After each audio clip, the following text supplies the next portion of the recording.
Good evening, dear listeners, and welcome back to Mystery Theatre of the Air. I'm your host, Margaret Sterling, and tonight we invite you to step back in time to the fog-shrouded streets of 1940s San Francisco, where shadows dance longer and secrets hide in every corner. My colleague Thomas Hartwell joins me once again to unfold a tale that chilled the very bones of those who lived through it. This is a story that begins with art and ends with murder, a mystery that tested even the considerable skills of Detective Charlie Chan. Indeed, Margaret, and what a tale it is. Picture, if you will, the city by the bay in the autumn of 1941, just before the world would change forever.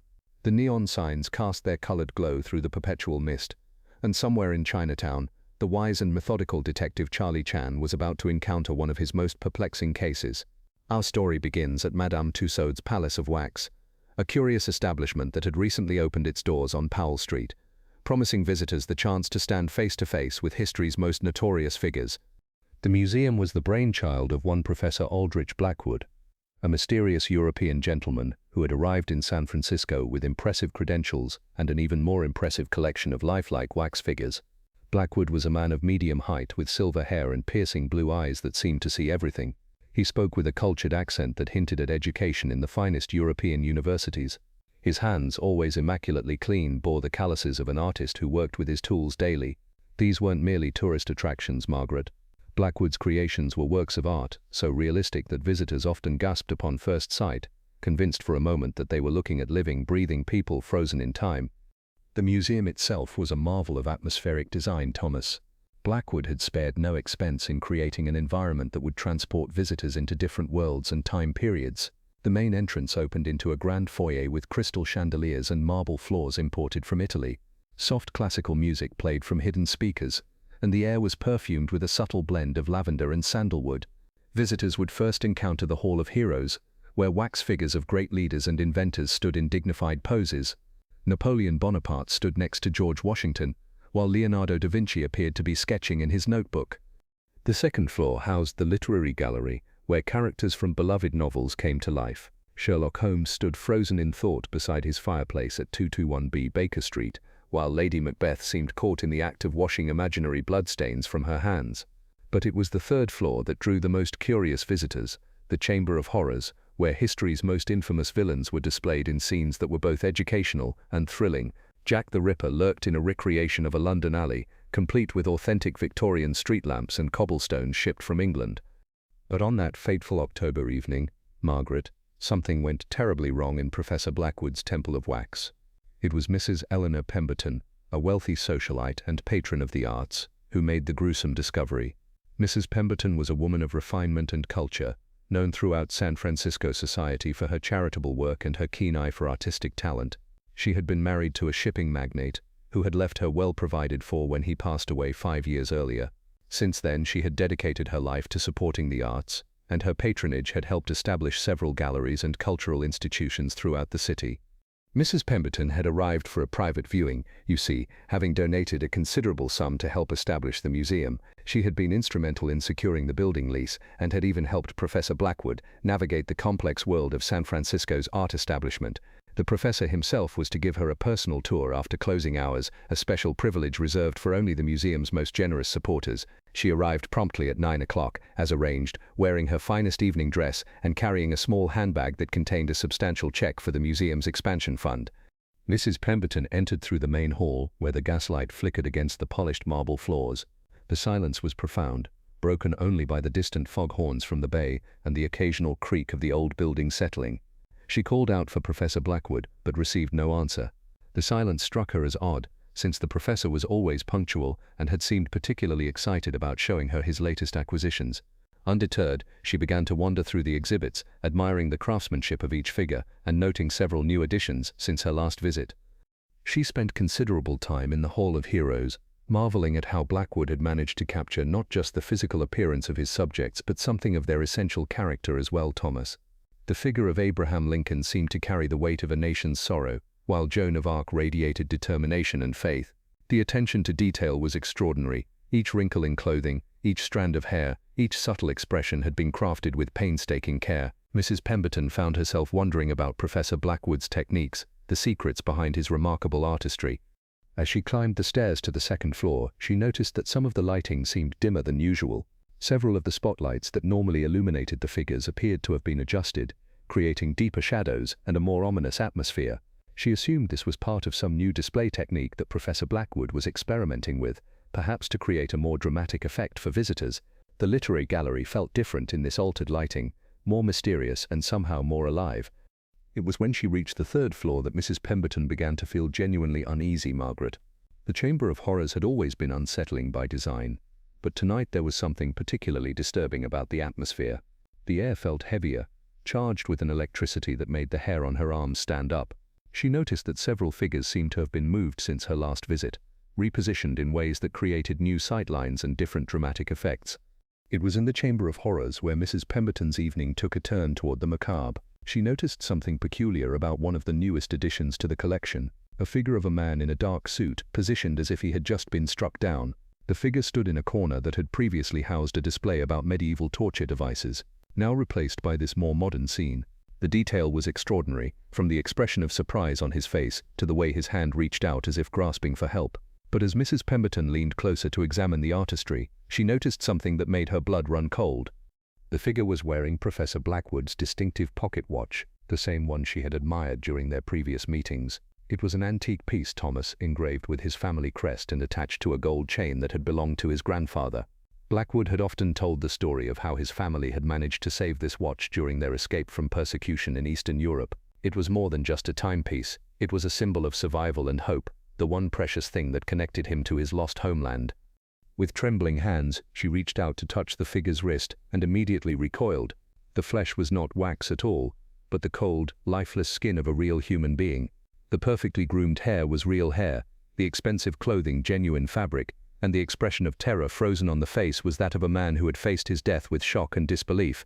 Mrs. Pemberton realized she was looking at Professor Blackwood himself, transformed into the very thing he had dedicated his life to creating, a lifeless figure displayed for others to observe.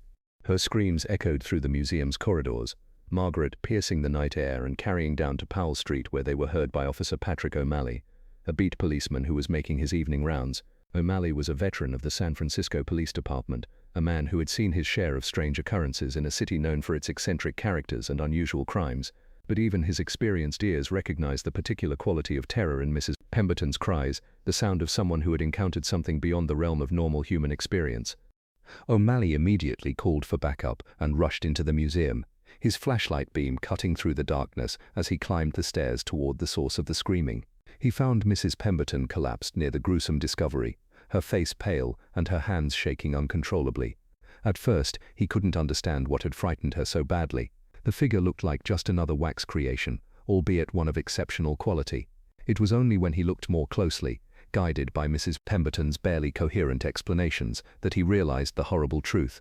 The San Francisco Police Department was baffled from the outset, Thomas. Detective Inspector James Morrison arrived within the hour, accompanied by the coroner and a team of evidence specialists.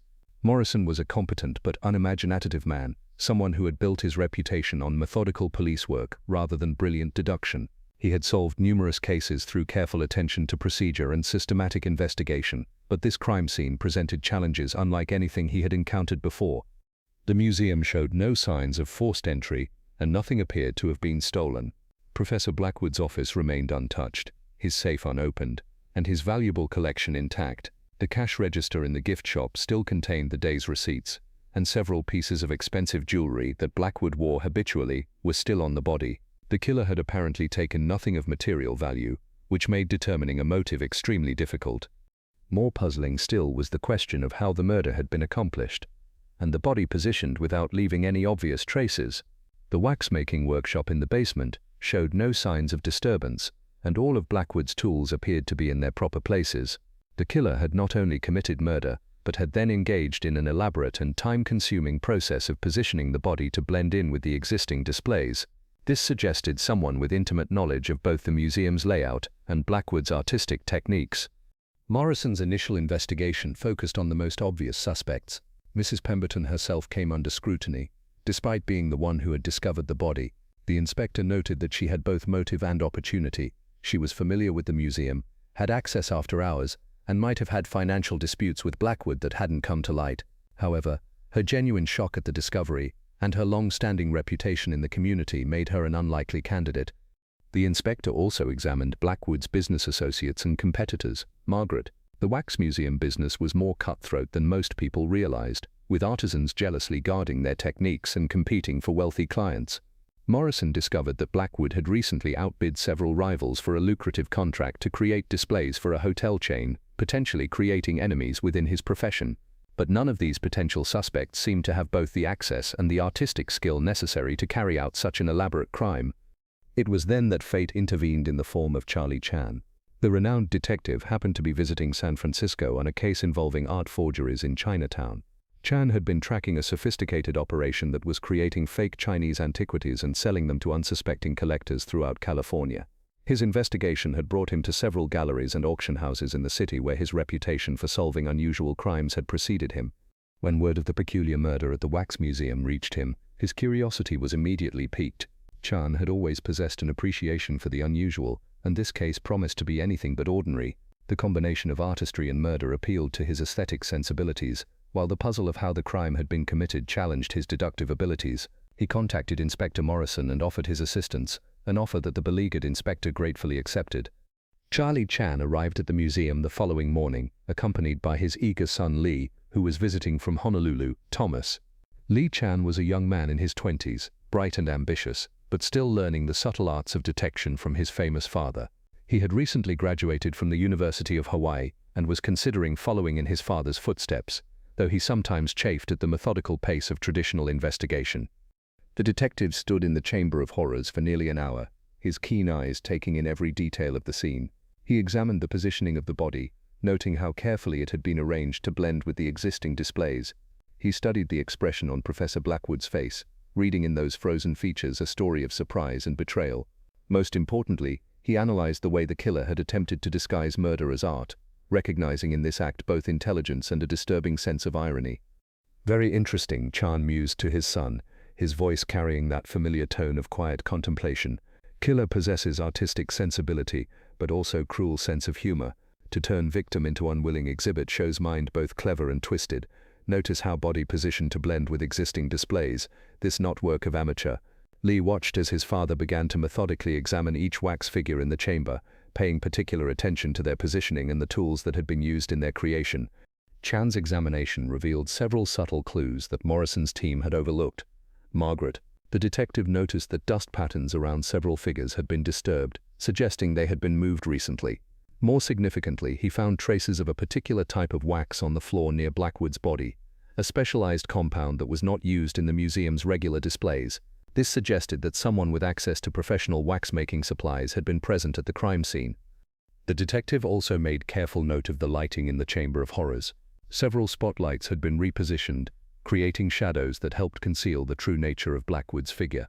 This adjustment would have required someone familiar with the museum's electrical system and the optimal angles for displaying the wax figures.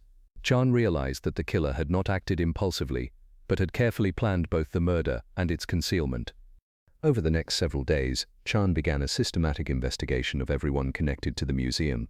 He started with the staff, interviewing the security guard, the cleaning woman, and the part-time guide who conducted tours for school groups. Each conversation revealed new details about Professor Blackwood's personality and habits, painting a picture of a man who was talented but secretive, generous with his public persona but guarded about his private life.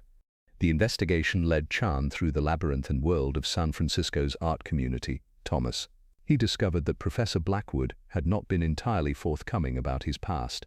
The man was indeed talented, but he had left Europe under mysterious circumstances, carrying with him not just his artistic skills, but also some very dangerous secrets. Chan's inquiries revealed that Blackwood had once worked for a wealthy collector in Vienna, a man named Baron von Richter, who had been forced to flee when the war began. Baron von Richter had been a prominent figure in Vienna's cultural circles, known for his vast collection of European art and antiquities. When the political situation became untenable, he had entrusted several of his most precious possessions to Blackwood, believing that the professor's artistic reputation would provide cover for transporting these treasures to safety in America. The Baron had supposedly died during the Atlantic crossing when their ship was attacked by German submarines, but Chan began to suspect that this story was not entirely accurate. Through careful questioning, Chan learned that the treasures had not gone down with the ship at all. Instead, they had arrived safely in San Francisco, where Blackwood had been secretly selling them through a network of underground dealers. The professor had been living two lives. By day, he was the respectable museum owner, creating his wax masterpieces and entertaining San Francisco society. By night, however, he was involved in a more sinister trade, profiting from the desperation of war refugees who had no choice but to trust him with their most precious possessions. Chan's investigation took him into the heart of Chinatown, where he spoke with art dealers and antiquarians who operated in the shadows. Margaret. These conversations revealed a complex web of relationships and financial transactions that painted Blackwood as a man who had gradually succumbed to greed. Initially, he may have intended to hold the treasures in trust for their rightful owners, but as the war continued and communication with Europe became impossible, he had apparently decided to convert them into personal profit. The detective learned that Blackwood had developed a particularly ingenious method for moving stolen goods without detection. He had discovered that his wax-making skills could be used for purposes far beyond entertainment. By creating hollow figures and concealing artifacts within them, he could transport valuable items through customs and across state lines without arousing suspicion. To outside observers, he was simply shipping museum displays to other cities for exhibition. This revelation led Chan to examine the museum's shipping records more carefully. He noticed that several figures had been sent out for restoration in recent weeks, always to the same address, a warehouse in the Mission District. When he and Inspector Morrison arrived at the location, they found it apparently empty, but traces of wax and art supplies suggested it had been used as a secret workshop. More importantly, they discovered evidence that someone else had been there recently, someone who had been searching through Blackwood's hidden inventory. The warehouse investigation provided several crucial clues, Thomas. Chan found fragments of correspondence that revealed Blackwood had been in contact with potential buyers across the country, people who were willing to pay premium prices for European art with no questions asked about provenance. But more significantly, he discovered evidence that Blackwood's operation had been discovered by someone else, someone who had been systematically documenting his illegal activities.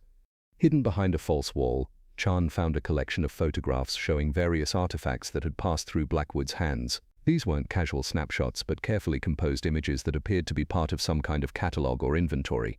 Each photograph was labeled with detailed information about the piece's origin, its historical significance, and its estimated value.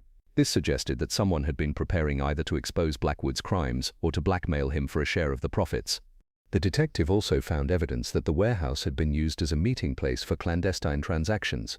Cigarette butts from several different brands suggested multiple visitors, while traces of expensive perfume hinted that at least one of Blackwood's contacts had been a woman. Chan began to suspect that the professor's murder was connected to a deal gone wrong, or perhaps to a confrontation with someone who had discovered his betrayal of the refugees' trust.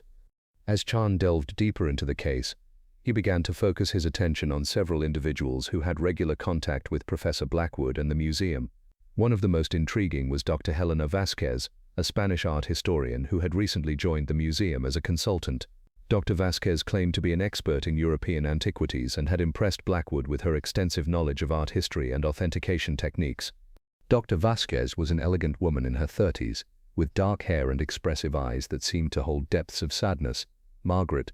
She spoke several languages fluently and possessed an encyclopedic knowledge of European art that rivaled that of any university professor. She had arrived in San Francisco 6 months earlier, claiming to be researching a book about art preservation during wartime. Her credentials appeared impeccable, and her scholarly reputation had opened many doors in the city's cultural community. However, Chan's investigation began to reveal inconsistencies in Dr. Vasquez's background. While her knowledge of art was undoubtedly genuine, some of the details of her personal history didn't quite align with the documentary evidence. Her claimed education at the Sorbonne couldn't be verified through normal channels, and her previous employment history had gaps that she attributed to the chaos of wartime Europe. More significantly, Chan noticed that she showed particular interest in certain types of artifacts, specifically, pieces that might have originated from Eastern European collections. The detective's suspicions were further aroused when he learned that Dr. Vasquez had been asking detailed questions about the museum's acquisition procedures and storage methods. She had also expressed particular interest in the shipping and receiving processes, claiming she needed this information for her research into how museums protected valuable items during times of crisis. To most observers, these seemed like legitimate scholarly inquiries, but Chan recognized them as potentially having a more sinister purpose. Through discreet inquiries in the academic community, Chan discovered that Dr. Vasquez's real name was Elena Vasquez Richter, and she was in fact the daughter of Baron von Richter, the same collector who had supposedly perished during the Atlantic crossing. Thomas. Far from being dead, the Baron had survived the submarine attack but had been badly injured and had spent months recovering in a British hospital. When he finally reached America, he had discovered that his trusted agent, Professor Blackwood, had disappeared along with the family's entire collection of treasures. Eleanor had spent years tracking down her father's stolen heritage, following a trail of sold artifacts and forged documentation across Europe and America. Her expertise in art history was real, developed during her desperate quest to identify and recover the pieces that Blackwood had scattered to collectors throughout the country. Her arrival in San Francisco had not been coincidental. She had finally traced the source of her family's stolen treasures to Blackwood's wax museum operation. The confrontation between Eleanor and Blackwood had apparently taken place on the night of his murder. Chan pieced together the events through careful analysis of the evidence and Eleanor's own emotional confession when he finally confronted her with his deductions. She had arranged to meet Blackwood privately, ostensibly to discuss consulting work for the museum, but actually to confront him with evidence of his betrayal of her family's trust. Elena had brought with her photographs and documentation proving that Blackwood had been systematically selling her father's collection, keeping the proceeds for himself while allowing the Baron to believe that everything had been lost at sea. She had hoped to convince him to return what remained and perhaps make restitution for what had already been sold. Instead, Blackwood had denied everything and had threatened to expose her as a fraud and a blackmailer. The argument had escalated, Margaret, with Elena's years of suppressed rage finally exploding when Blackwood laughed at her accusations and claimed that her father had deserved to lose everything for being naive enough to trust a stranger with his valuables. In that moment of fury, Elena had grabbed one of Blackwood's sculpting tools and struck him with it, not intending to kill but driven by an overwhelming need to silence his cruel mockery of her father's suffering. When she realized what she had done, Elena faced a terrible choice. She could call the police and confess, accepting the consequences of her actions, or she could try to conceal the crime and escape. Her knowledge of Blackwood's methods and her familiarity with the museum gave her an opportunity that would not have been available to most killers. She decided to position Blackwood among his own wax figures, hoping that the body would not be discovered immediately and that she would have time to flee the city. The positioning of the body had required several hours of painstaking work, during which Elena had to overcome her revulsion at handling the corpse and her terror at being discovered. She had used her knowledge of the museum's layout and lighting to choose the optimal location, then had carefully arranged the scene to make Blackwood appear to be just another wax figure. Her artistic education and understanding of composition had served her well in creating what was essentially a macabre sculpture. Chan's breakthrough in solving the case came when he examined the crime scene with fresh eyes, focusing not on what was there but on what was missing. Thomas. He realized that Elena had made several subtle errors in staging the scene, mistakes that revealed her true identity and connection to the victim. Most significantly, she had been unable to resist searching Blackwood's body and the surrounding area for clues about the location of her family's remaining treasures. The most damning evidence was hidden in plain sight. Elena had inadvertently damaged one of the existing wax figures while moving things around to accommodate Blackwood's body. A small chip in the wax revealed that someone had rearranged the displays after the museum had closed, something only someone with intimate knowledge of the layout and sufficient time could have accomplished. Moreover, the damage had been clumsily repaired with wax of a slightly different color, suggesting an amateur's attempt to cover up the evidence. Additionally, Chan had discovered traces of a distinctive red clay under Elena's fingernails when he finally examined her closely. This clay was used by Blackwood only in his most expensive creations, pieces that were kept in a secure workshop area that was supposedly off-limits to visitors. Elena claimed never to have been in this area, but the evidence told a different story. She had obviously spent considerable time handling Blackwood's materials, learning about his techniques in preparation for her confrontation. Most tellingly, Chan had found Elena's father's wedding ring hidden inside one of the figures that was scheduled for shipment to a collector in Los Angeles, Margaret. The ring was an antique piece with distinctive engravings that Elena had described to him during their earlier conversations about her family's lost treasures. Its presence in Blackwood's inventory proved not only that he had been stealing from refugee families, but also that Elena had been desperately searching for these precious items on the night of the murder. The final confrontation took place in the Chamber of Horrors itself, where Chan had arranged to meet Elena ostensibly to discuss his findings about the case. She arrived believing she had successfully deflected suspicion onto other potential suspects, perhaps Mrs. Pemberton, who had her own financial troubles, or one of Blackwood's business rivals who might have discovered his illegal activities. Elena had been careful to maintain her scholarly persona, discussing the case as an interested academic rather than someone with personal involvement. But Chan was ready for her. In the Chamber of Horrors, surrounded by the silent witnesses of wax and shadow, he methodically laid out the evidence of her guilt. He explained how she had discovered Blackwood's betrayal of her family, how she had confronted him that night, and how in a moment of rage and grief she had struck him down with one of his own sculpting tools. The detective's quiet, methodical presentation of the facts was more devastating than any dramatic accusation could have been. Chan's explanation revealed not just the facts of the crime, but the human tragedy that had motivated it. Thomas. He spoke with compassion about Elena's years of desperate searching, her father's heartbreak at losing the family heritage, and the terrible moment when accumulated grief had transformed into violence. The detective made it clear that while he understood her motivation, he could not excuse her actions or allow her to escape the consequences of her choices. When confronted with this comprehensive evidence, Elena's carefully maintained composure finally cracked. The grief she had been carrying for years, the anger at Blackwood's betrayal of her dying father's trust, and the crushing weight of her own guilt all came pouring out in a confession that was both heartbreaking and damning. She had not intended to kill him, she insisted, only to recover what was rightfully her family's heritage, and perhaps force him to make restitution for the suffering he had caused.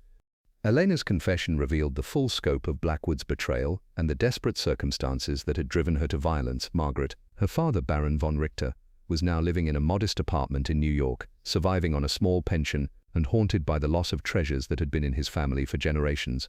He believed that everything had been lost at sea and had spent his final years grieving not just for his material possessions, but for the cultural heritage they represented.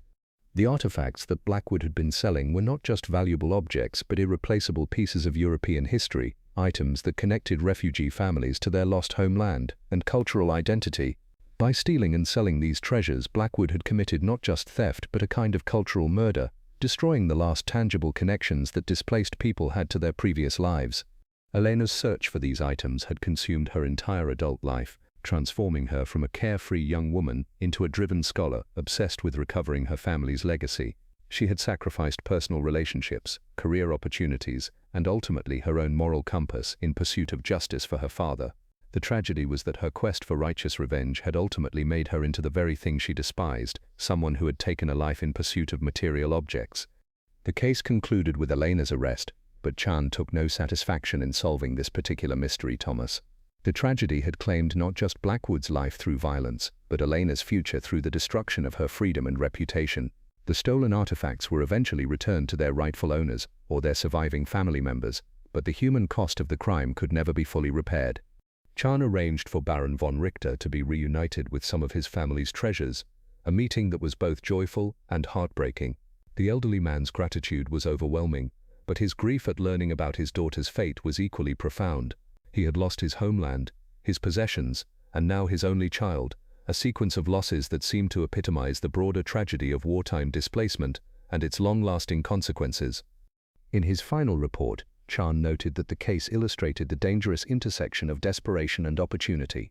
Blackwood had believed he could profit from others' misfortune without consequence, while Elena had allowed her justified anger to lead her toward an unjustifiable act. Both had forgotten, as Chan often observed, that deception creates only more deception, and that the truth, however painful, must eventually come to light. The detective also reflected on the broader implications of the case. Margaret. The war in Europe was creating millions of refugees, people who were forced to entrust their most precious possessions to strangers in hopes of preserving something of their former lives. The potential for exploitation was enormous, and Chan feared that Blackwood's crimes were not unique but part of a larger pattern of opportunistic theft disguised as humanitarian assistance. The Wax Museum closed permanently after these events. The building's reputation had been irreparably damaged by the scandal, and no one seemed interested in continuing Blackwood's work. Mrs. Pemberton, who had originally planned to expand her support for the museum, instead donated her funds to organizations helping war refugees find legitimate assistance in preserving their cultural treasures. The building eventually became a small bookshop, and few of the current residents of San Francisco remember the strange palace of lifelike figures that once drew curious visitors from around the world. But those who lived through that autumn of 1941 never forgot the chill they felt when they realized that sometimes the line between art and reality can disappear entirely. Thomas. The case became a cautionary tale about the corrupting influence of greed and the tragic consequences when desperation drives people to compromise their moral principles. Chan often cited it as an example of how even the most justified anger can lead to destructive actions that ultimately serve no one's interests. Charlie Chan returned to Honolulu shortly after solving the case, carrying with him the satisfaction of justice served, but also the melancholy that comes from witnessing the waste of human potential. He would later write to Inspector Morrison that the case had reminded him why he had chosen a life dedicated to truth and justice, because in a world where shadows can hide such terrible secrets, someone must be willing to shine a light into the darkness, no matter how painful the revelations might be. The detective also corresponded with Baron von Richter for several years afterward, offering what comfort he could to a man who had lost everything that mattered to him. Their letters revealed Chan's deep empathy for the victims of injustice and his understanding that solving a crime could never fully repair the damage it had caused. Justice, he believed, was not about revenge but about preventing future tragedies by ensuring that the truth was known and acknowledged. And so ends our tale from the fog-bound city by the bay, dear listeners, Margaret. A reminder that even in the most artistic and beautiful creations, evil can sometimes take root, and that the pursuit of justice must always be tempered with compassion for all those caught in the web of human tragedy. The wax figures that so amazed visitors with their lifelike appearance became, in the end, a metaphor for the deception that had motivated both the victim and his killer. The case of the Wax Museum murder remains one of Charlie Chan's most complex investigations, a reminder that the most challenging mysteries often arise not from criminal masterminds, but from ordinary people driven to extraordinary actions by circumstances beyond their control. In a world torn by war and displacement, the detective had encountered a tragedy that was both deeply personal and universally relevant. Join us next week when we'll explore another mystery from the archives, another case where Detective Charlie Chan's wisdom and patience helped bring truth to light in a world often shrouded in confusion and deceit. Until then, this is Margaret Sterling reminding you to keep your eyes open for the truth that hides in plain sight, and to remember that justice must always be tempered with mercy. And Thomas Hartwell urging you to remember that justice, like art, requires both skill and integrity to achieve its finest form. In the end, the greatest mystery may not be who committed the crime, but how we can prevent such tragedies from recurring in a world where desperation and opportunity so often intersect. Good night, everyone, and sweet dreams from all of us here at Mystery Theatre of the Air.